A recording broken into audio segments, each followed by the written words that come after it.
மகாபாரதம் முதல் பருவமான ஆதி பருவத்தில் சம்பவ பருவம். அத்தியாயம் 108. வைசம்பாயனர் ஜனமேஜயனுக்கு மகாபாரத கதையை தொடர்ந்து கூறுகிறார். மன்னா, திருதராஷ்டிரர், பாண்டு, விதுரர் ஆகியோரின் பிறப்பால் குரு வம்சம், குரு ஜாங்கள தேசம், குருக்ஷேத்திரம் மூன்றும் உன்னதமடைந்தன. பூமி பயிரை விளைவித்தது.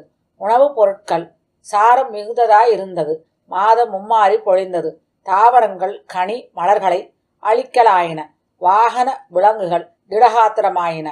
பசு பறவைகள் ஆனந்தப்பட்டன. மலர் மனமுடையதாக ஆயிற்று. பழம் ரசம் நிறைந்ததாக ஆயிற்று. வியாபாரிகளும் கலைஞர்களும் நுட்ப வேலை செய்பவரும் சூர வீர வித்வான்களும் சந்த்களும் நகரங்களில் சுகமாக வாழ்ந்தனர்.